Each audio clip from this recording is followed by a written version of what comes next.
semua sudah membaca doa safar bersama-sama. Kita berharap kepada Allah Subhanahu wa taala semoga perjalanan kita pada pagi hari ini selalu diberikan kelancaran dan keselamatan oleh Allah Subhanahu wa taala. Amin amin. Ya rabbal alamin. Bapak Ibu yang dimuliakan Allah, pada pagi hari ini kita akan mengadakan perjalanan city tour di kota mana? Di kota Taif. Kita sekarang akan menuju perjalanan ke kota Taif. Apa tujuan kita untuk pergi ke kota Taif? Tujuan kita pergi ke kota Taif adalah untuk pergi ke tempat-tempat yang pernah disinggahi oleh baginda kita Nabi Muhammad sallallahu alaihi wasallam, agar kita bisa merenungi perjuangan baginda Nabi Muhammad sallallahu alaihi wasallam ketika beliau menyampaikan dakwahnya dari kota Makkah pergi ke Taif. Bapak Ibu yang dimuliakan Allah,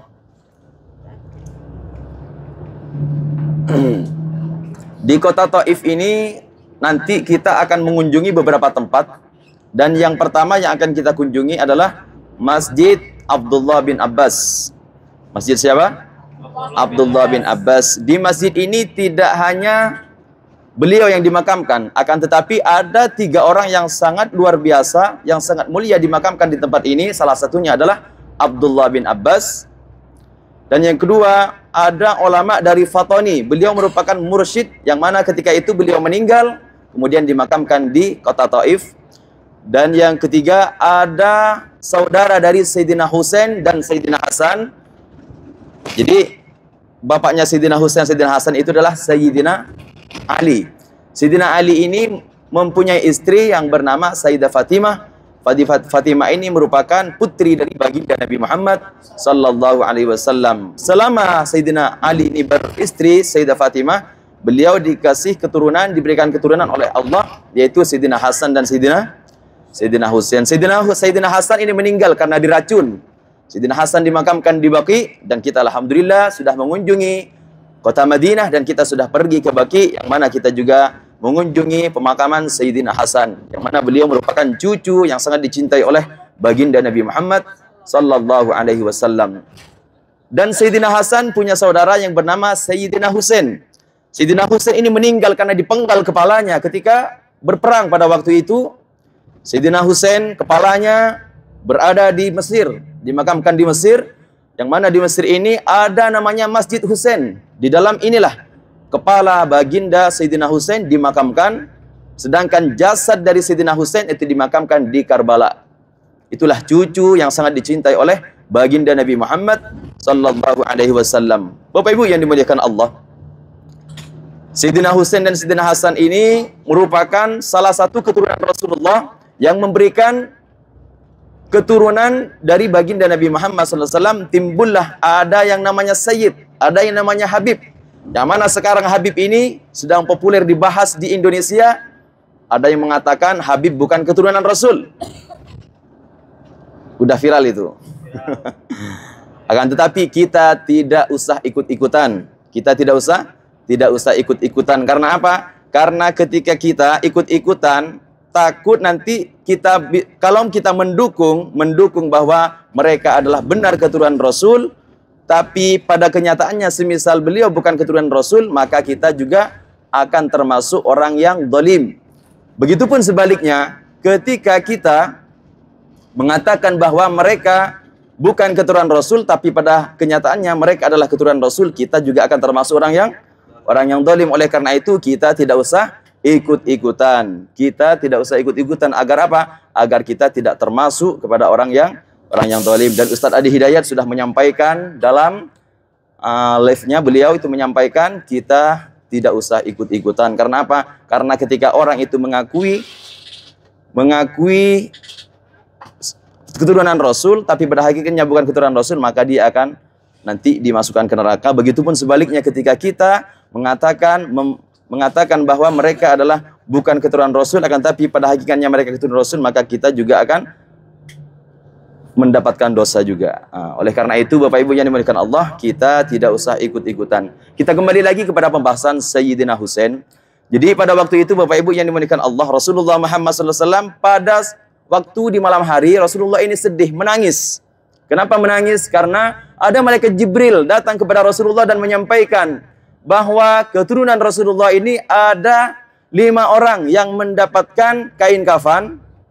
Jadi sama malaikat Jibril sudah dikabarkan bahwa ada 5 orang yang mendapatkan kain kafan, akan tetapi hanya 1 yang tidak mendapatkan kain kafan. 5 orang ini siapa? Sayyidina Husain, Sayyidina Hasan ada, Sayyidina Fatimah ada, Sayyidina Ali ada, Sayyidina Khadijah ada, dan juga baginda Nabi Muhammad SAW. Akan tetapi Sayyidina Husain di sini tidak dikabarkan oleh malaikat Jibril bahwa beliau mendapatkan kain kafan. Karena apa? Karena Sayyidina Husain akan meninggal dalam peperangan. Ketika orang itu meninggal dalam peperangan untuk memperjuangkan agama Islam, maka tidak dibolehkan untuk dikafani, tidak bolehkan untuk disolati. Langsung dimakamkan dengan bajunya, dengan darahnya. Begitupun yang terjadi kepada Sayyidina Husain ketika beliau meninggal, dipenggal kepalanya, dimakamkanlah dengan darahnya, dimakamkanlah dengan bajunya. Oleh karena itu, malaikat Jibril di sini menyampaikan kepada Nabi Muhammad SAW, sebelum Sayyidina Husain meninggal, Sayyidina Husain tidak mendapatkan kain kafan. Dan alhamdulillah, saya sudah pernah mengunjungi pemakaman Sayyidina Husain karena memang pemakaman beliau berada di Mesir.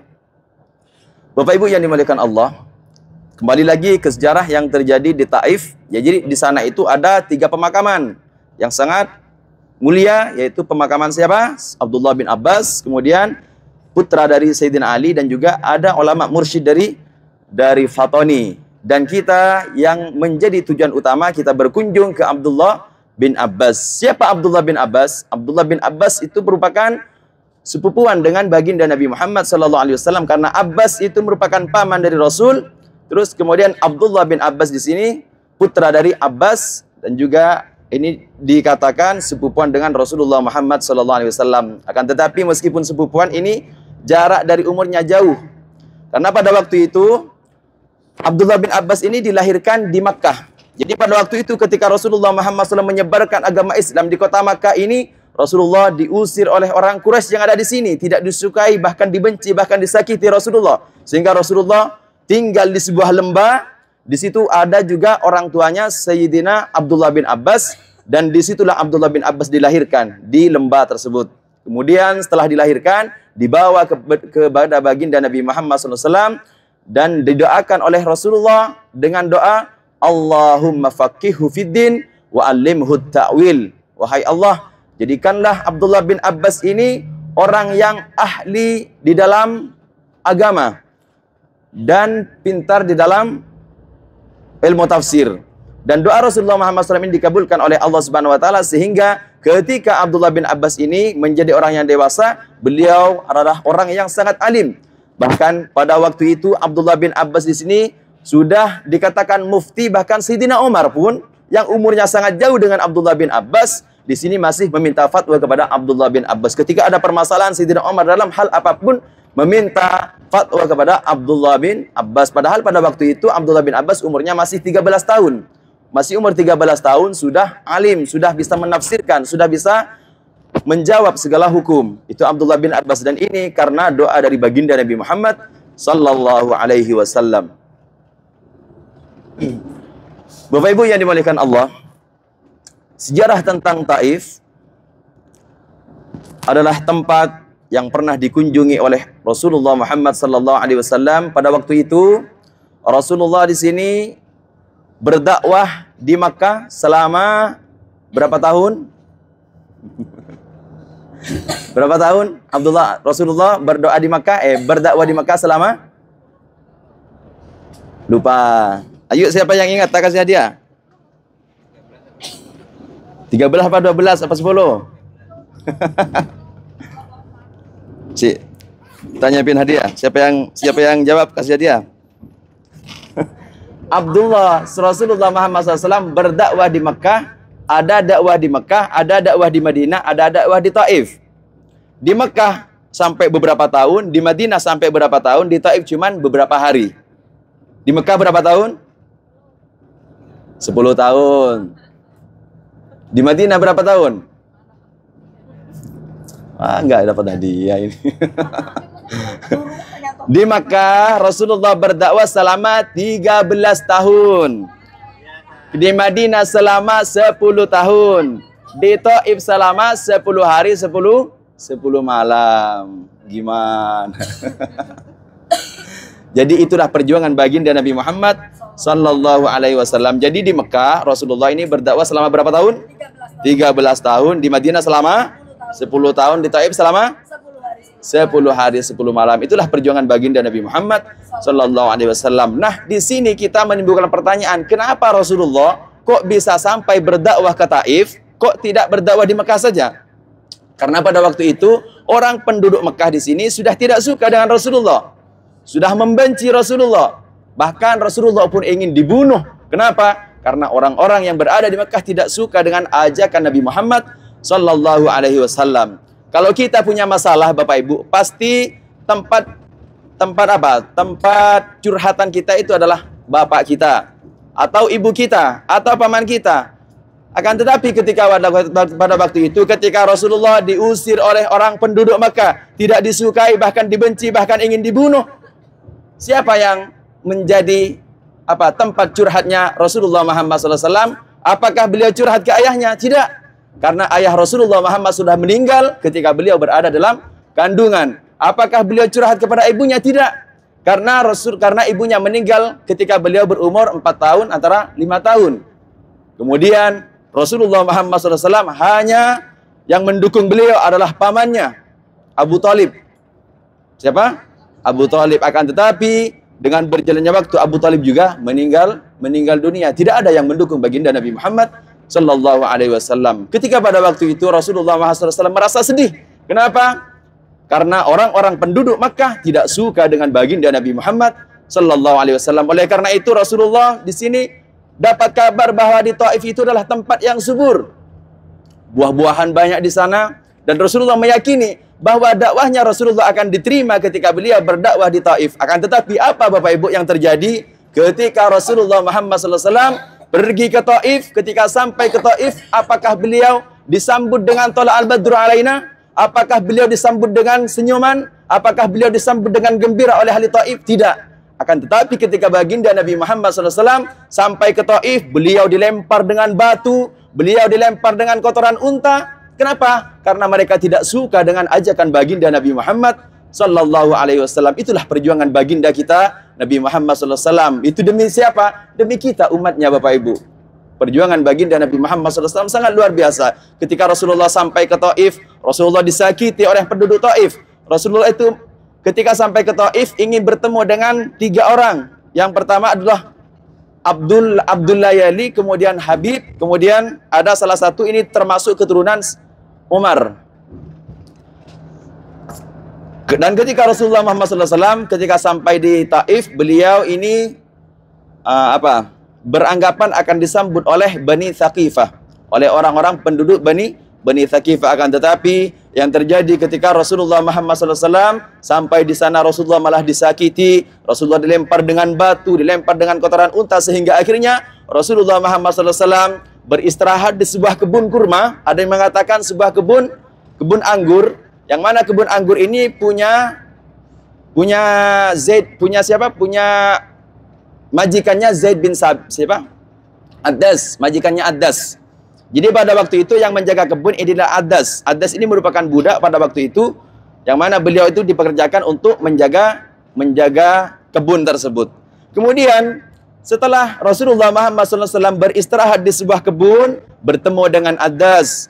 Kemudian Addas di sini diperintahkan oleh sayyidnya untuk memberikan kurma atau memberikan anggur kepada Rasulullah Muhammad SAW. Akhirnya Sidina Addas di sini mengambil sebuah kurma, mengambil sebuah anggur dan diberikan kepada baginda Nabi Muhammad SAW. Dan pada waktu itu, ketika Rasulullah ingin memakan sebuah kurma, ingin memakan sebuah anggur tersebut, Rasulullah selalu membaca bismillah. Di setiap mau makan Rasulullah berucap bismillahirrahmanirrahim. Di setiap mau makan Rasulullah berucap bismillahirrahmanirrahim, bismillahirrahmanirrahim. Kemudian Addas di sini kaget, terheran-heran. Kenapa? Karena li'anna hadhil kalimah lam yaqulhu ahlu hadzal balad, ahlu hadhil balad. Karena apa? Said Addas di sini kenapa kok heran? Karena selama dia hidup tidak pernah mendengar bacaan bismillahirrahmanirrahim. Selama dia hidup tidak pernah tahu, tidak pernah melihat orang itu ketika mau makan mengucapkan bismillahirrahmanirrahim. Kemudian Addas di sini bertanya kepada Rasulullah, "Wahai seorang laki-laki, kamu berasal dari mana?" Kata siapa? Kata Addas. Terus dijawab oleh Rasulullah, aku berasal dari Mekah. Aku datang dari Mekah. Kemudian Rasulullah balik nanya kepada Addas, kamu sendiri dari mana? Terus dijawab oleh siapa? Oleh Addas bahwa beliau itu dari sebuah daerah, kalau nggak salah itu dari daerah Irak ya. Apakah kamu kenal dengan Yunus? Itu adalah saudara saya, kata Rasulullah. Karena Yunus itu adalah seorang nabi, Rasulullah juga seorang nabi. Dan Addas di sini merupakan salah satu orang yang paham dengan kitab Taurat, dengan isinya kitab Taurat, sehingga dia itu tahu ciri-ciri nabi yang akan menjadi akhir daripada nabi.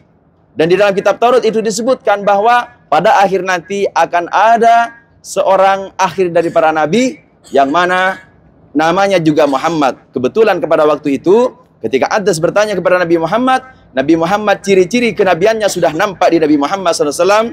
Akhirnya Addas pun masuk Islam dan mencium tangan Rasulullah, mencium kaki Rasulullah, dan mencium kepala baginda Nabi Muhammad sallallahu alaihi wasallam. Di tempat itulah sekarang dibangun masjid yang bernama Masjid Addas. Masjid apa? Masjid Addas. Kenapa kok dibangun? Itu adalah untuk mengenang sejarah yang terjadi kepada Addas dan baginda Nabi Muhammad sallallahu alaihi wasallam. Nah, itu nanti kita akan pergi ke tempat tersebut, tapi kita tidak bisa mampir, kita hanya melewati saja. Kemudian setelah itu, Bapak Ibu yang dimuliakan Allah, ketika Rasulullah sudah dari kebun, Rasulullah beristirahat di sebuah tempat, kemudian Rasulullah menyandarkan sikunya ke sebuah batu, akhirnya batu tersebut menjadi apa? Menjadi lunak. Bahkan batu yang keras menjadi lunak ketika disandar oleh baginda Nabi Muhammad sallallahu alaihi wasallam. Jadi sikunya Rasulullah ini, kalau bahasa Arab siku ini adalah ku'. Apa? Ku'. Jadi ketika Rasulullah beristirahat, ketika dilempar dengan batu, dilempar dengan kotoran unta, Rasulullah beristirahat di sebuah kebun, kemudian pindah ke sebuah tempat yang mana di tempat itu ada batu-batu, kemudian Rasulullah menyandarkan sikunya ke batu tersebut. Batu yang keras menjadi lunak, batu yang keras menjadi lemas. Akhirnya dibangunlah masjid di situ, dinamakan Masjid Ku'. Masjid apa? Masjid Ku'. Nanti kita akan melewati ke sana. Masjid yang pernah didatangi oleh Rasulullah, batu yang pernah disandari oleh Rasulullah, batu yang keras bisa menjadi lunak. Itulah mukjizat baginda Nabi Muhammad sallallahu alaihi wasallam. Kemudian setelah dari situ, Bapak Ibu yang dimuliakan Allah, Rasulullah pergi ke Qarnul Manazil. Pergi ke mana? Ke Qarnul Manazil. Disitulah Rasulullah mengadu kepada Allah Subhanahu wa taala. Rasulullah mengadu kepada Allah Subhanahu wa taala ketika Allah mengutus Rasulullah ke kota Taif untuk menyebarkan agama Islam. Akan tetapi ketika sampai di Taif, beliau tidak disambut dengan Thala al-Badru alaina, akan tetapi disambut dengan lemparan batu, disambut dengan lemparan kotoran unta. Ketika itu Rasulullah merasa sedih. Kenapa? Karena Rasulullah dakwahnya tidak diterima oleh orang-orang penduduk ahli Taif. Kemudian Rasulullah Muhammad SAW berdoa kepada Allah Subhanahu wa taala, mengadu kepada Allah Subhanahu wa taala. Kata Rasulullah, Allahumma ilaika ashku dha'fa quwwati wa qillata hilati wa hawani bainan nas. Anta rabbul mustad'afin. Kata Rasulullah, wahai Allah, hanya kepadamu aku mengadu. Hanya kepadamu aku mengadu kelemahanku. Hanya kepadamu aku mengadu keadaanku. Kata Rasulullah, aku hina di hadapan manusia. Kata Rasulullah, anta rabbul mustad'afin. Engkau maha penolong orang-orang yang lemah. Kata siapa? Kata baginda Nabi Muhammad sallallahu alaihi wasallam. Kau utus ke mana saja, aku ridho. Kata Rasulullah.